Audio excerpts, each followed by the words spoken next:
broadcasting from the Unshackled studios in Melbourne. This is WilmsFront, brought to you by the Unshackled.net. Now here's Tim Wilms.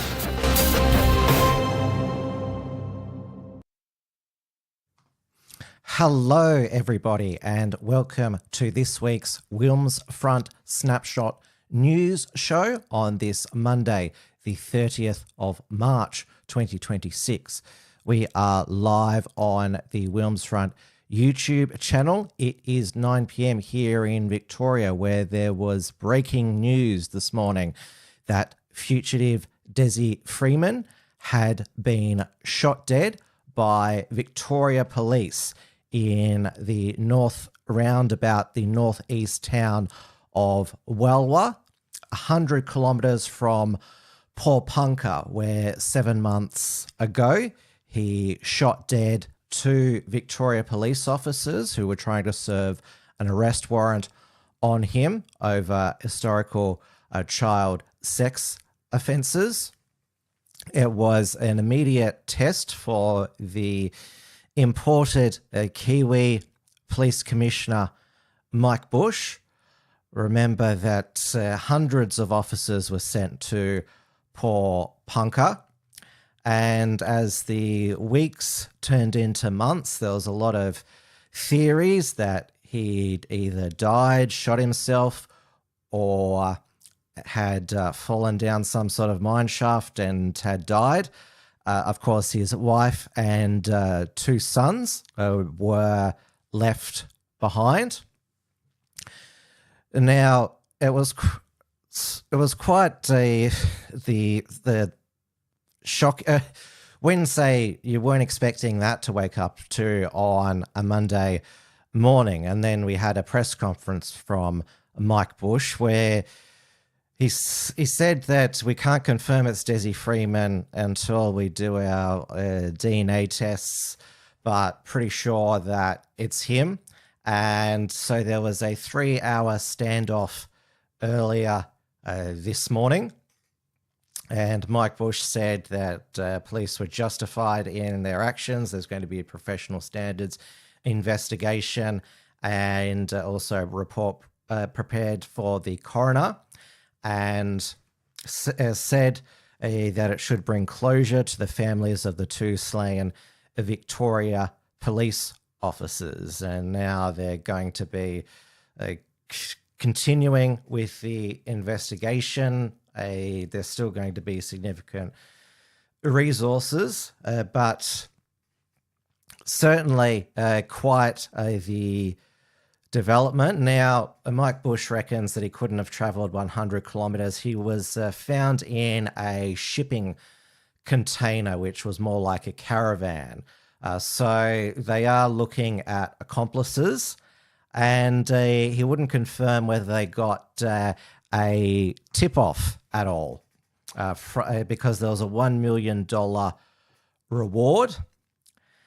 And so there is still a lot to transpire. There are some images and video that is coming out. I haven't been able to get my hands on it and process it to bring it to you on this program. But I'm sure we will be hearing a lot more about the developments. Mike Bush is notoriously, he calls press conferences and then doesn't really say any much. He said, I know, but I'm not going to say. Well, why'd you bother to call the press conference? But it's a massive breakthrough for his reign as a Victoria Police Commissioner. The Premier, Jacinta Allen, said an evil man is dead. And obviously he was called a sovereign citizen, was involved in anti-COVID lockdown freedom activism. Remember, they've tried to paint the sovereign citizenship movement, or they just lump any freedom activist in the sovereign citizenship movement as a national security threat. Obviously, there was the Train family who killed those police officers in southeastern remote Queensland at the end of 2022. Following Desi Freeman shooting those two police officers, the Western Australian Premier Roger Cook used it as an excuse to take all the guns off people deemed sovereign citizens. So there'll be more to come in about the information about what led to the capture of Desi Freeman, how he came to be in that hideout, and I will certainly keep you all abreast of it. This is WilmsFront, brought to you by the Unshackled.net.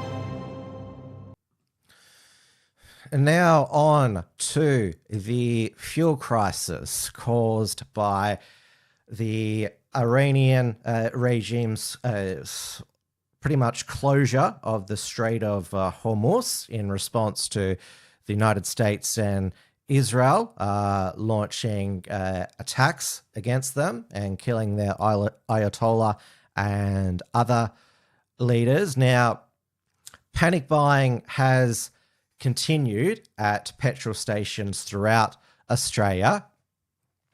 Anthony Albanese has called the panic buyers. He said that's not the Australian way and people need to take what they need and no more. Obviously, people panic buying, filling up jerry cans, it's because Anthony Albanese and the Energy Minister, Chris Bowen, doesn't exactly inspire them with confidence. This news report from 7 News was going viral all around the world last week regarding how widespread the amount of petrol stations, particularly in rural and regional areas, that are running dry. Talk about shell shock. At North Ryde, no ride. The billboard's blank, the taps are off, and everyone's feeling a little empty. Oh, it's ridiculous, isn't it? As this fuel crisis starts to stare Sydney in the face. Very worrying. Statewide, 59 service stations tonight sit empty. More than 200 have no diesel, and more than 300 have a limited range of unleaded. At this Shell site in Cromer, fuel rationing. A 50-litre limit with a ban on tanks and cans. Sydney hasn't seen anything like it in any real way since 1979. Bloody ridiculous, mate. Can't believe it. I'm not going to last very long in this car. It's true, those who drive Ford Rangers say they're now paying $240 to fill diesel tanks. Some are paying much more. Oh, yeah. As others hoard at home. Panic buying. And now, in terms of the Australia's rise in fuel prices since the start of the war, this is Australia's at the top, a 32.4% change, well above Pakistan on 25%. USA, despite Trump saying that US has got plenty of oil, they don't really need the Strait of Hormuz, 24%. South Korea, 13.3%, but they've already had some informal fuel rationing there. Germany, 12.5%. UK, only 5%.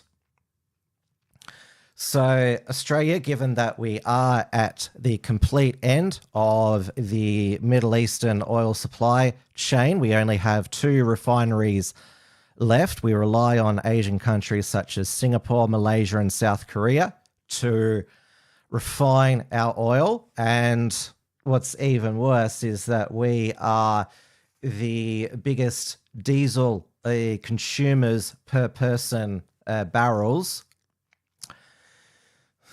So Australia uses 7.7 barrels per person per year. Saudi Arabia comes second at 5.8%, Canada 5.2%, US 4.2%. All of our, pretty much all of our freight trucks that deliver the food and other supplies run on diesel, and so many cars run on diesel as well. So at the moment, last time I checked my local area, It was $2.60 for unleaded 91. And it was a bit cheaper for E10, ethanol 10. I noticed that Bob Katter was already in Parliament House with his jerry can full of ethanol. He's been banging on about that for 25 years.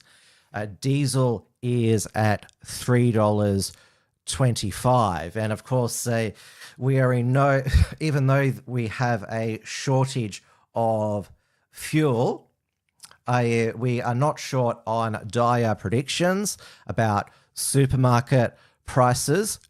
In my opinion, we are going to enter a recession, the age of stagflation. And as that news report said, the last oil crisis was in 1979. There was fuel rationing back then. That was the Iranian Islamic Revolution.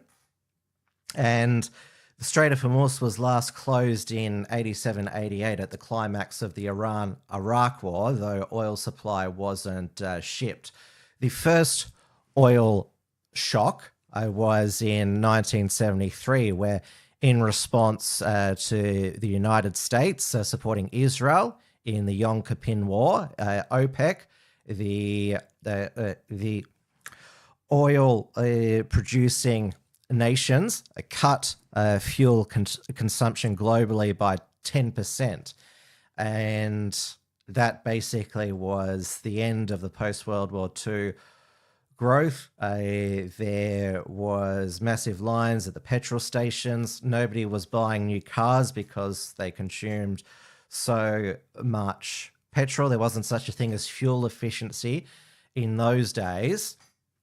And now there was good and bad responses. In the United States, they explored for their own oil to try and become energy independent. But there was also the environmental myths about peak oil, infinite resources, because it's not just about climate change, carbon emissions, is that fossil fuels, there can be peak oil. And so this is why we can't be reliant on it. Of course, what that actually means is that, well, we don't explore for oil in our own countries. We just outsource that. This has been the environmental movement for the past 50 years. We just outsource all the pollution, all of the fossil fuels to other countries. And so this is why we aren't exploring oil. It doesn't help with the Albanese government, the green-backed new environmental protection laws.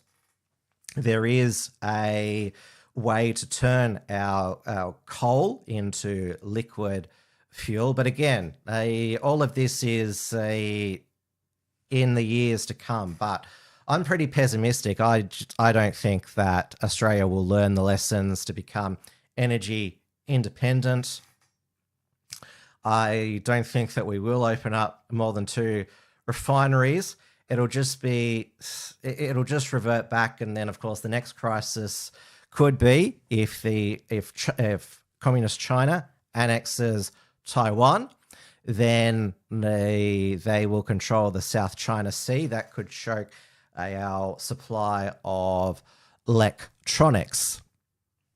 But according to the Albanese government, it's just an increase in demand that is fueling price increases and pumps running dry, and that his government is focused on getting more supply, more like scrambling for more supply. So the 6 shipments that were cancelled from Asia, some are coming from the United States.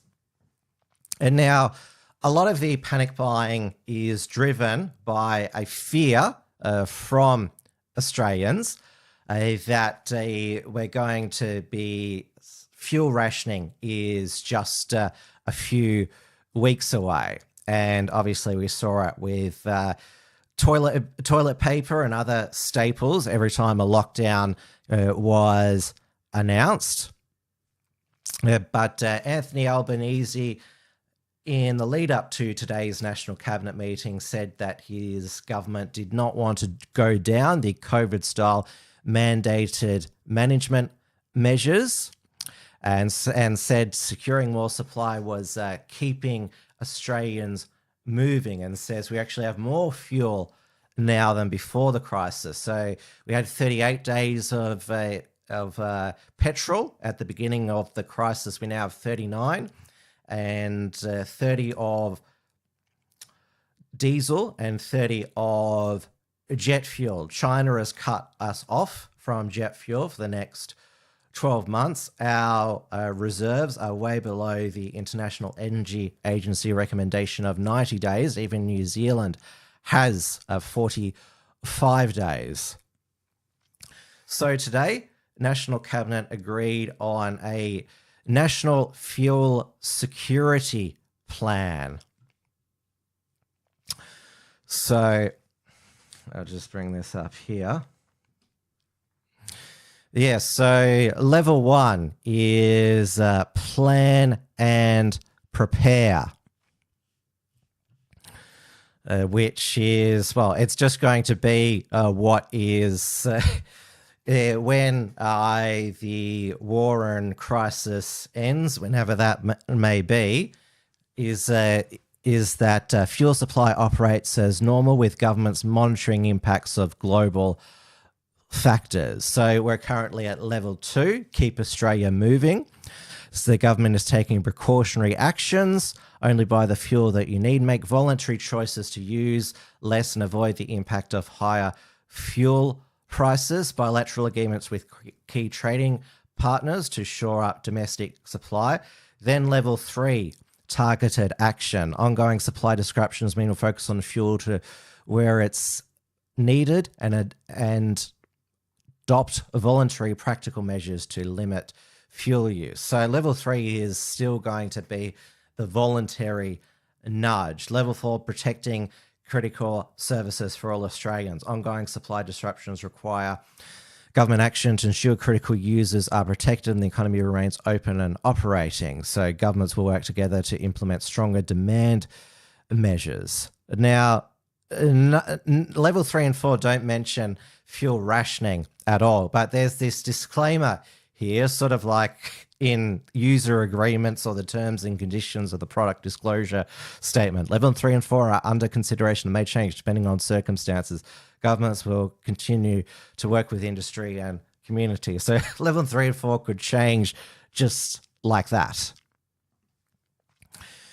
And now, the announcement we also had today is that the Albanese government would halve the fuel excise for 3 months. So that's by 26 cents per litre, and also reduce the heavy vehicle road user charge down to 0. And now the coalition opposition had been campaigning on this. Angus Taylor, they reminded me of Peter Dutton during the election campaign, filling up cars with petrol, and he needed 2 of his MPs around him to make sure, I guess, that he didn't put any of the precious diesel in the car by accident. Now, One Nation, they also called for a excise cut, but they have also called for fuel rationing for the cities to protect supply chain in the regions. Barnaby Joyce has called on Chris Bowen to pull the emergency trigger in the act, though wouldn't just people petrol shop, like they go out of is there going to be a ring of petrol steel where metro people can't go into regional areas to fill up unlimited? How would that actually work? Now, previously, the Albanese government said that they weren't considering cutting the fuel excise. Last week, they said they hadn't ruled it out. They maybe changed their mind when they saw the latest news polls. So this was last night's news poll. So Labor is down to 31%, One Nation 26%, the Coalition on 21%, Greens on 12%, others on 10%. The Resolve poll was even worse for the major parties. So this is headed by Kos Samaras, the former Victorian Assistant State Director, and his deputy is Tony Berry, a former Assistant Director for the Victorian Liberal Party. So the primary vote of Labor, 32%. One Nation is up to 29%. The Coalition way down at 17%. The Greens at 13%. So the Greens are close. Coalition's closer to the Greens vote than they are to One Nation. The two-party preferred vote is 53-47 to Labor. It's the same whether it's the Coalition or One Nation.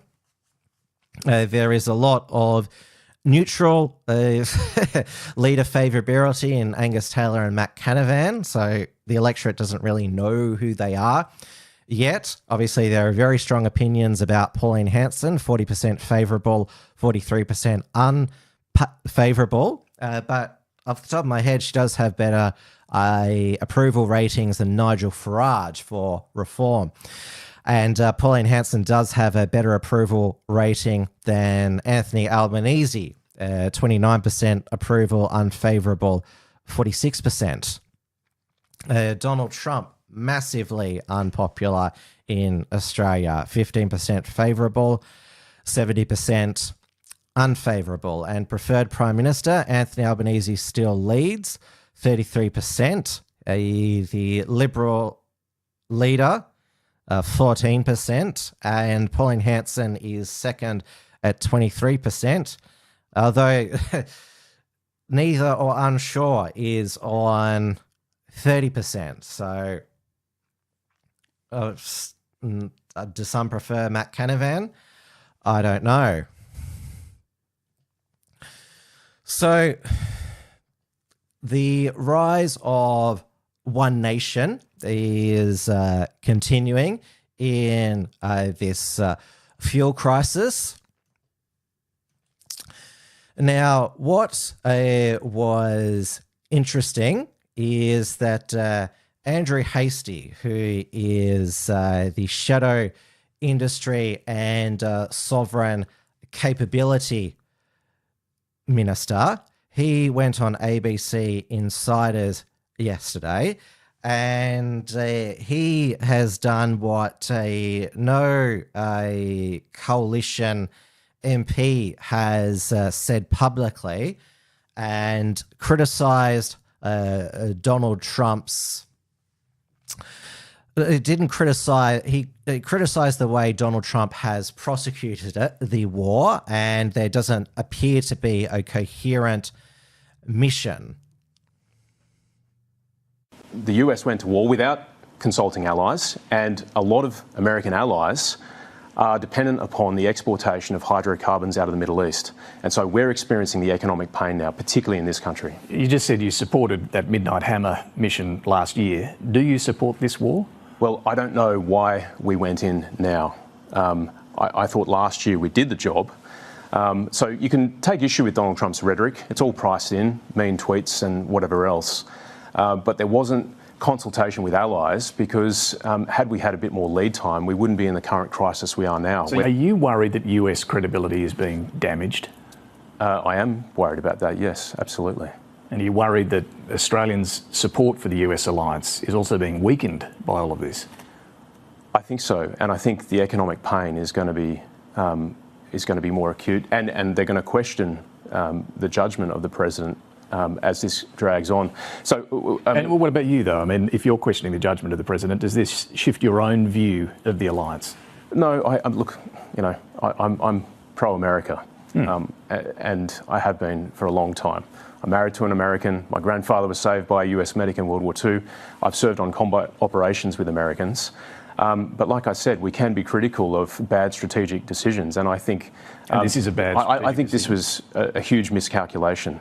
Iran has managed to pretty much hold the whole world economy to ransom. When you hear our most important ally downplaying our willingness to help, how does that make you feel? Well, it gives me a visceral reaction because I think about what we've done over the last 100 years with the United States. First World War, Second World War, 500 dead in Vietnam. We were there in Iraq and Afghanistan, so we've been a good ally. But whatever you think about Donald Trump's rhetoric, the world has changed. And if you look at the National Defence Strategy put out by the Department of War last year, they refer to the rules-based order as a cloud castle abstraction. So it's not just Iran, China and Russia who are testing this world order. Donald Trump and his team have said it's dead. So we need to take that seriously. And I think what this war has done is emphasised the need for us to be self-reliant as a nation.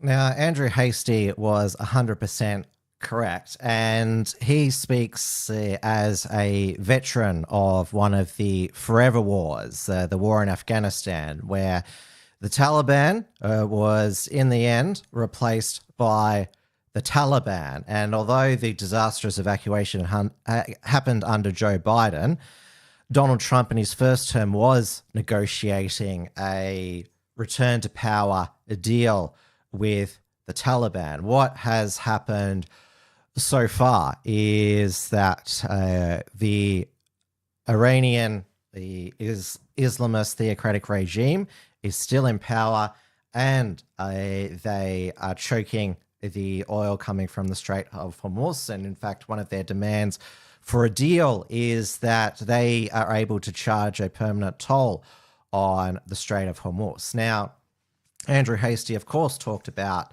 how Australia needs to become more self-sufficient and extract our natural resources.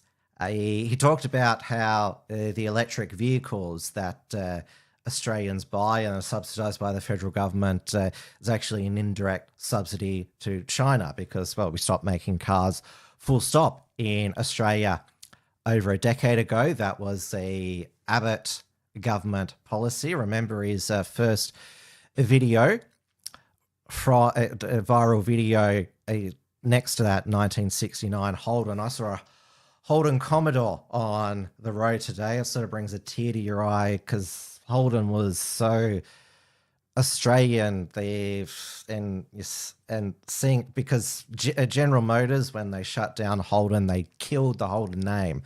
The only Holdens left in Australia in the future will be Mark Holden and Frankie J. Holden. So we are getting some more EVs from Europe with which I'll get into later, the free trade deal. But if you look at the map of where the shipping routes, so the Strait of Hormuz is currently choked, but the rerouting to Europe goes through the Red Sea. And who can choke the Red Sea? The Iranian-backed Yemeni Houthi rebels who shot missiles at Israel, which were shot down by the Iron Dome. So that could be another choke point, and that means that oil would have to basically go through the Cape of Good Faith now in South Africa to get to us, or it would have to go through a Suez Canal to the east coast of the United States. And you can see the oil from the Middle East has to get to Asia. There are pipelines in the UAE and Saudi Arabia now, but they can't replace the 20%. And of course, then there is the fertilizer. Roughly the same amount of fertilizer supply has been choked off as well, and that is needed for crop yields. So this is why there is no shortage of doom about Australia becoming a Mad Max. Now, I don't think it is going to get to that quite apocalyptic level, but yeah, it is going to be painful And as I mentioned, it's going to be a recession. We're going to enter stagflation. Now, it's interesting that despite the cutoff in supply of jet fuel, there's still a lot who are planning European vacations from Australia to London over the European summer. So they're not worried about the prices or Dubai airport getting bombed again. But there have been some trans-Tasman flights cancelled by Jetstar and Air New Zealand. So there is, obviously it is not affecting it tends to be the uber wealthy who go for a European vacation over the Australian winter. And it's also the ones who support the war in Iran are those who are able to absorb the cost of oil, fuel, and so they are less detached. Now, although the states they want the federal government to take federal leadership, unlike COVID, the state premiers and chief ministers they don't want to be the bad guys this time, like during COVID, because they saw what happened to their predecessors. Andrew Barr, the chief minister of the ACT, is the only one left. But Jacinta Allen yesterday announced that there'd be free public transport for the month of April. The Liberal government in Tasmania went one further 3 months of free public transport, buses and ferries, which obviously the Easter holiday is coming up. There is a lot of concern about people cancelling their Easter holiday plans, and so they at least want people to take a free train into the city to still spend in hospitality events in the cities. The AFL crowds are already down, but that's due to the crap management by Andrew Dillon, the current CEO. Now, going back to Andrew Hastie on Insiders, he also basically was making the case that the Liberal Party should abandon the neoliberalism and that there's no medal for being the last defenders of the neoliberal world order, and that he was open to cutting back negative gearing and capital gains tax and open to a tax on gas export super profits. And so this is also because Angus Taylor is a liberal orthodox politician, and so he's about lower taxes, small government. In fact, he repeats the message so much that he just sounds monotone all the time. Hastie, although he's obviously has a political way of speaking, you can tell what he's saying is coming from a strong sense of conviction and also you would sort of say pragmatism as well. He's seeing how the world is changing and says Australia needs to adopt. But I think it's going to have to get a whole lot worse for the Liberal Party if they're going to put Andrew Hastie in charge, because a lot of them would not want to give up on the Howard era small government, low taxes, deregulation, globalization.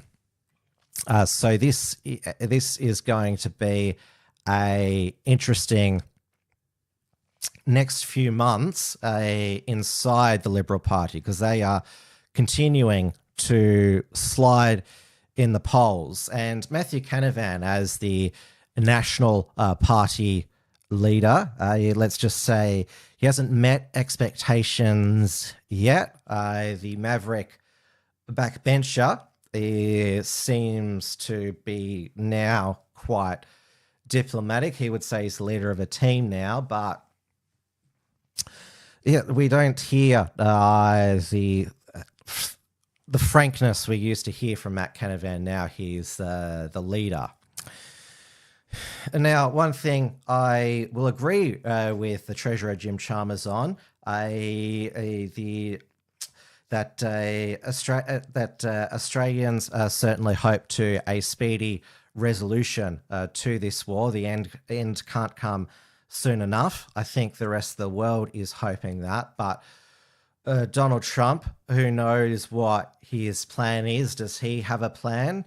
If he has got if he's playing 4D chess or out of the deal, he better make his king move pretty quickly, because the longer this goes on, the more crisis there is going to be globally. If the war ends in a week, then there is going to be a long tail, as there was when the oil embargo ended in March 74, when Henry Kissinger got some concessions from Israel.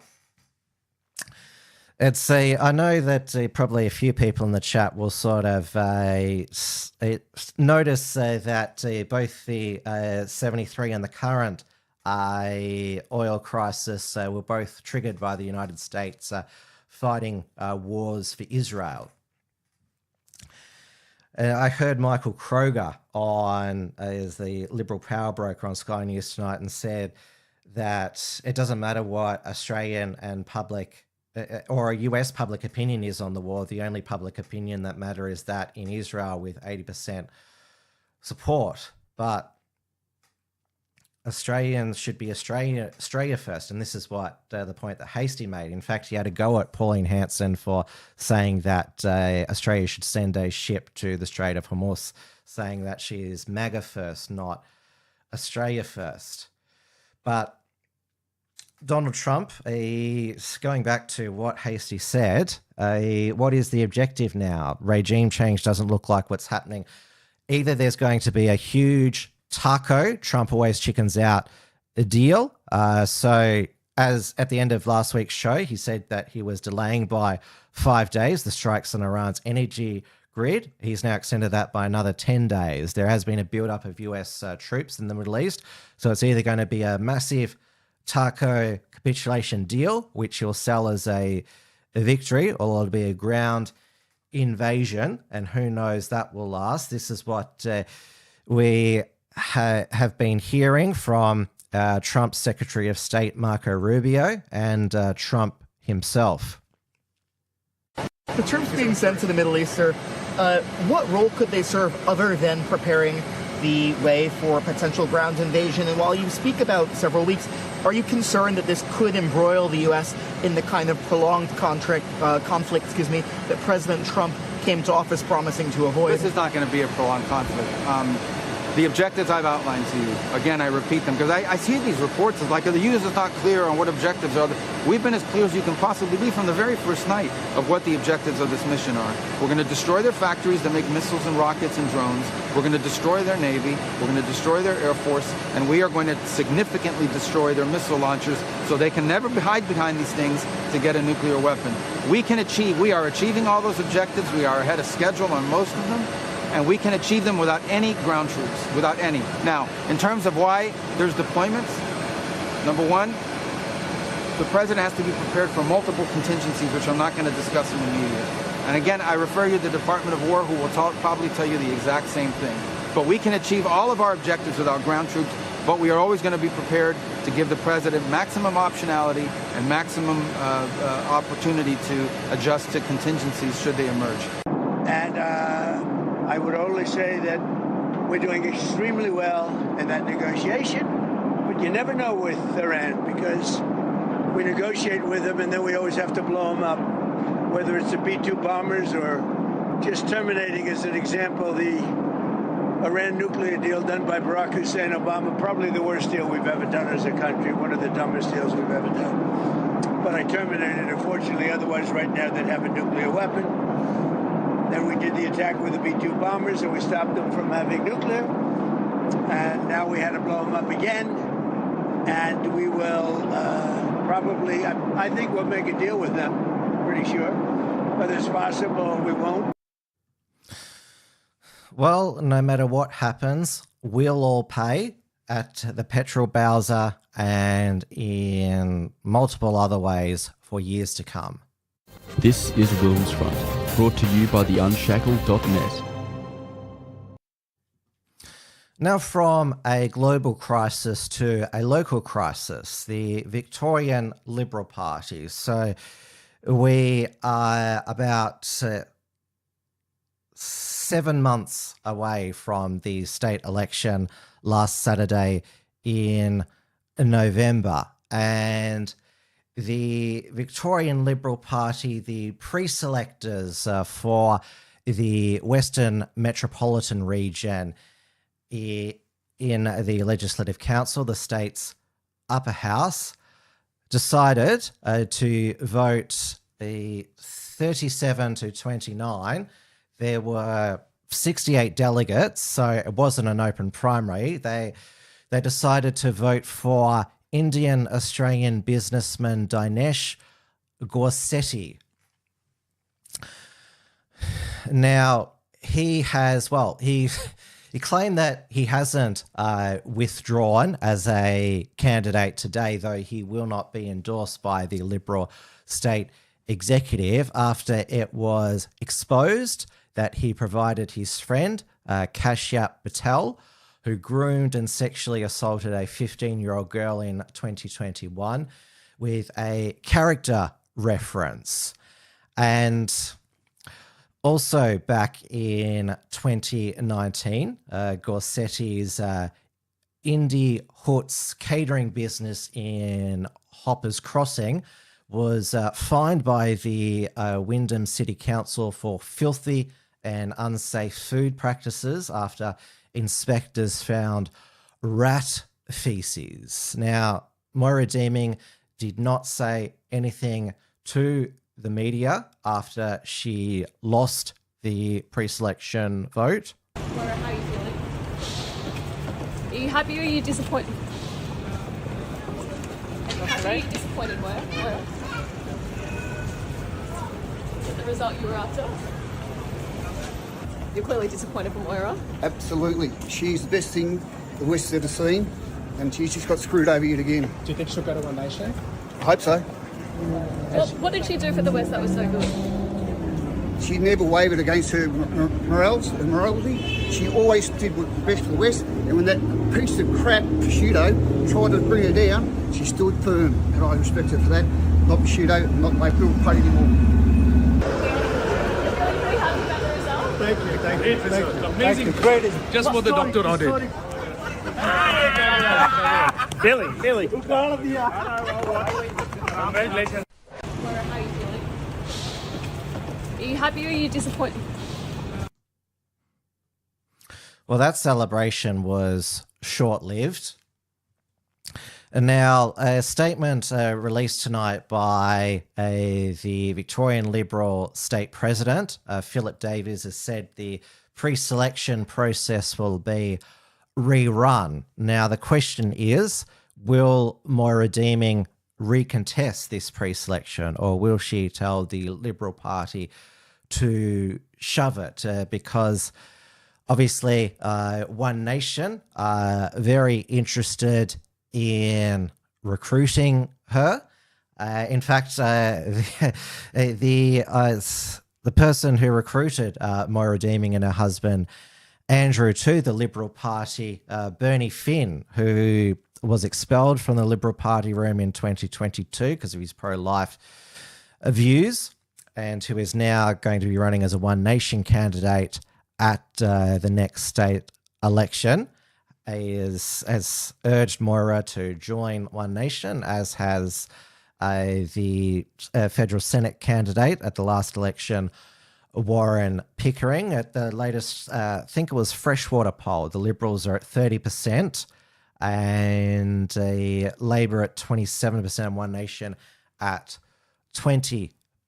So Obviously, we heard Pauline Hanson say after the South Australian election that they're going to stand candidates at the Victorian state election. This episode is another example of the Victorian Liberal Party's dysfunction. I mean, how did this candidate, Dinesh Gorsetti, pass the vetting process? How was this not uncovered? And you have to...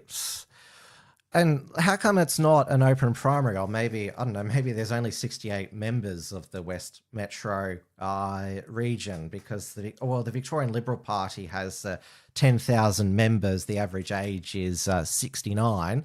It literally is a dying party, and this will just continue its death spiral. Maybe former Prime Minister Tony Abbott was right when he said about the Victorian Liberal Party, if they didn't re-endorse Moira Deeming, they had a death wish. Meanwhile, the MP, the ex-Liberal leader who defamed Moira, John Prosciutto, you will remember that the Liberal Party state executive loaned him a $1.5 million to pay Moira Deeming's legal expenses after he was found to have defamed her.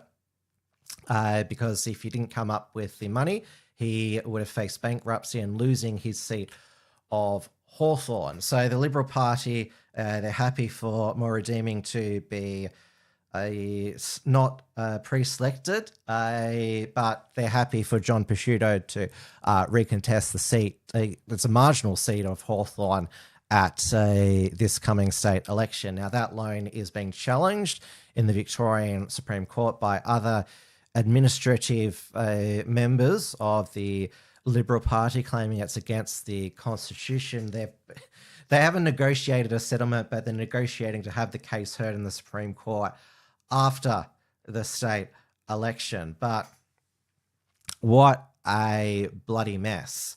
Now, Jess Wilson, she did endorse Moira Deeming and made calls on her behalf, but was she just doing that because she wanted to maintain a party parliamentary harmony? Because we know that Jess Wilson is from the moderate faction, though it was Bev McArthur who was re-endorsed in the Western region, who instigated the coup against Brad Batten, installed Jess Wilson.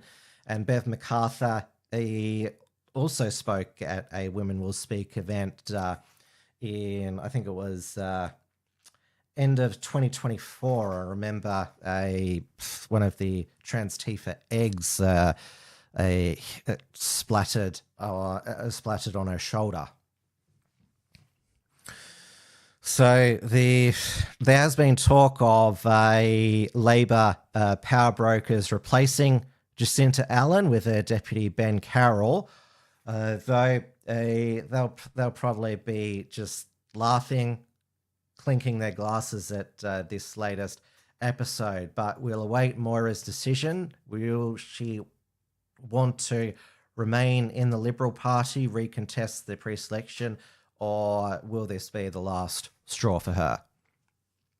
This is WilmsFront, brought to you by the Unshackled.net. And now we had the European Union Commission President, Ursula von der Leyen. I think that's how you say it. I should know how to pronounce it, being of German ancestry. She was a minister in Angela Merkel's Christian Democrat coalition government, though she wasn't very good, which she failed up to become EU Commission President. So apparently because she was in Australia to sign this deal, apparently she's the first female head of government to address the Australian Parliament. That's if you believe that the European Union is a illegitimate government. I mean, it has its own flag. Well, it does have its own trade zone, And so the European Economic Zone is notoriously protectionist, especially regarding agriculture.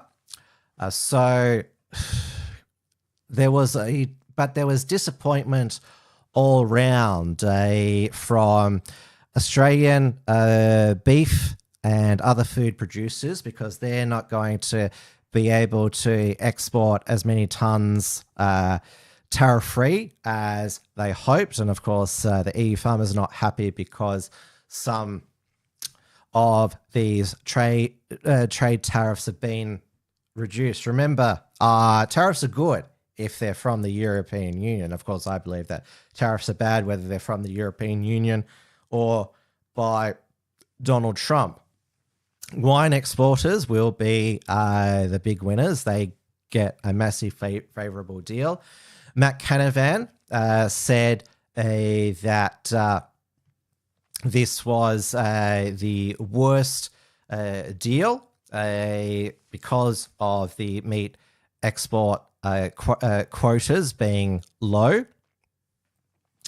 Now, the agreement still needs European parliamentary sign-off. I don't think our free trade agreements need to go through the parliament. That's just done by the executive. There was a trade deal done with the UAE, I believe, by the Albanese government, but this is the big major trade deal that the Albanese government has done with its trade minister, Don Farrell, who, of course, is a South Australian Labor power broker and the one who discovered the potential in re-elected South Australian Premier Peter Malinauskas. This is WilmsFront, brought to you by the Unshackled.net. Now let's check in with the state of the count in the South Australian state election. Now this is from the ABC News website, because they have been very slow to call lower house seats for One Nation. So there's 47 lower house seats in the Assembly. House of Assembly. So Labor Party has won 34. One Nation will win 4. The Liberal Party 5. So they will be the official opposition still, and the Independents 4. Now this is despite One Nation polling 4% more than the Liberal Party. So Labor obviously finished first, so their vote was down 2.5%. They polled 37.5% of the vote.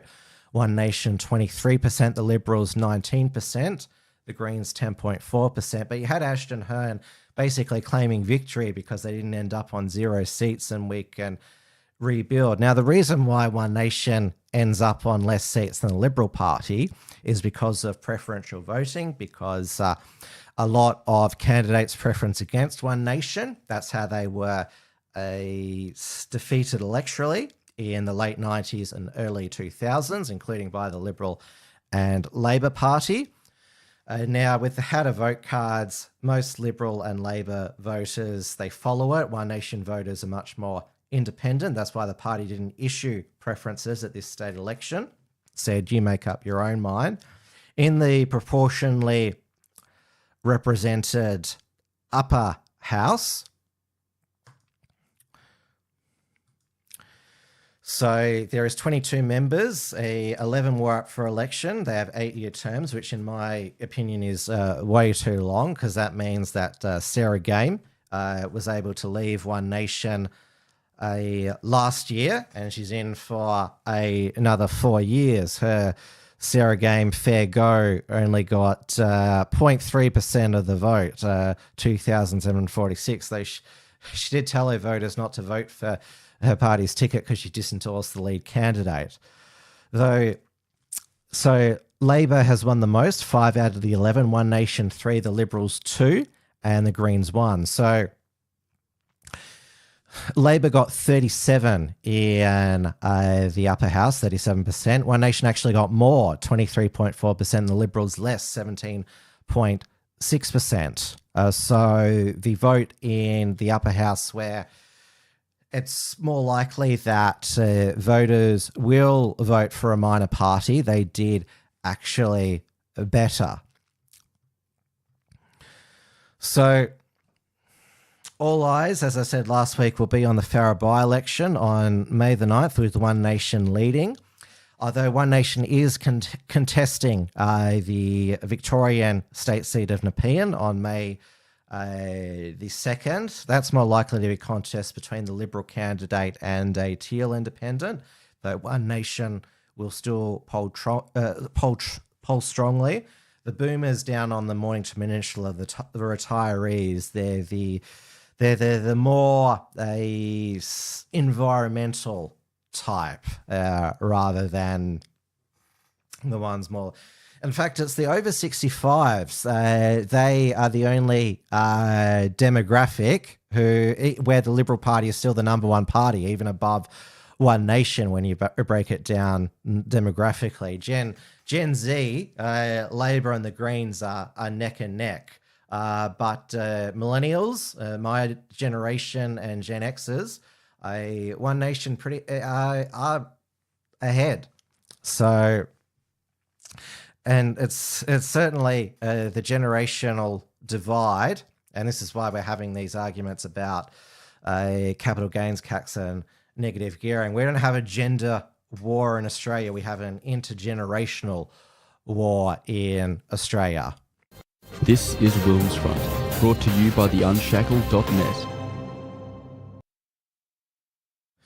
That brings us to the end of another WilmsFront Snapshot news program. Of course, I will be back next Monday at 9 p.m. It'll be back to Australian Eastern Standard Time. So daylight savings ends this Easter.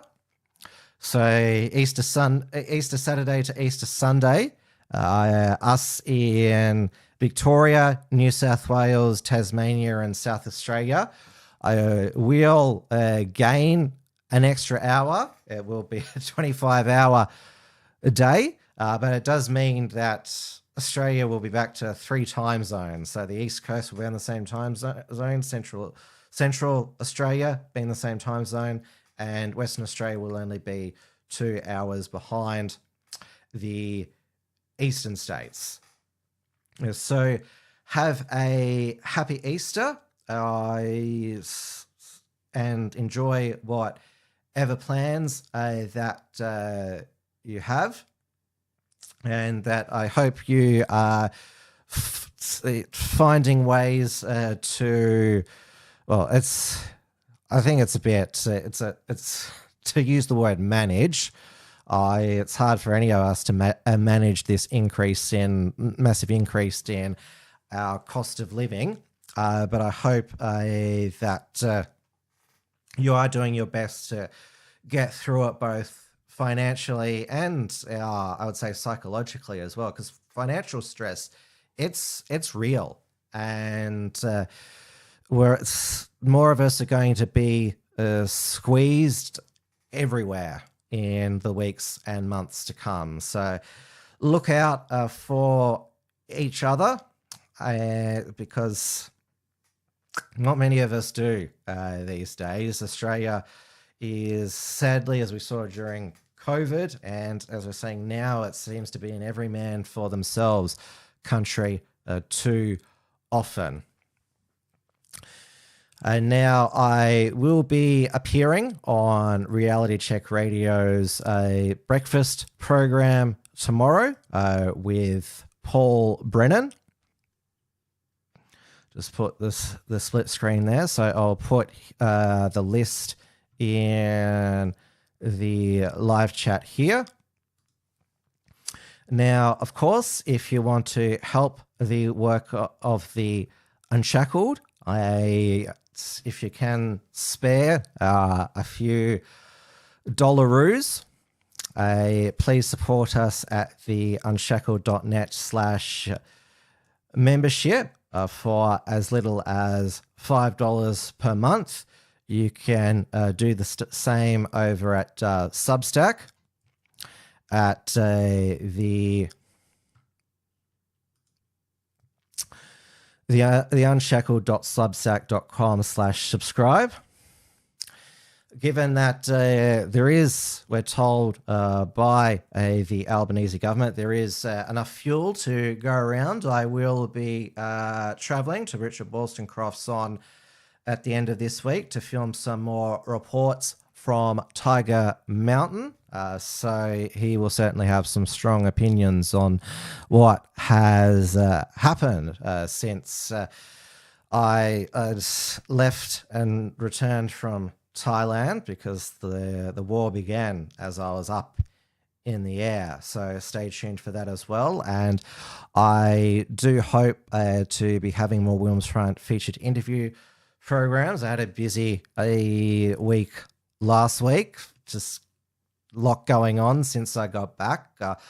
But certainly I do want to do more interview programs. Thank you so much for your company once again, even though there was a YouTube glitch which said I had 0 viewers. There was certainly a lot of chatter in the live chat. So thank you so much for your contributions, and I will see you all again next time.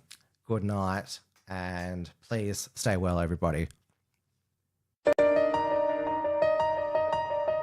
Thanks for tuning in to WilmsFront. Visit timwilms.com to view the archive of episodes, and keep visiting the unshackled.net to view all our shows, and to keep up with the latest real news and analysis.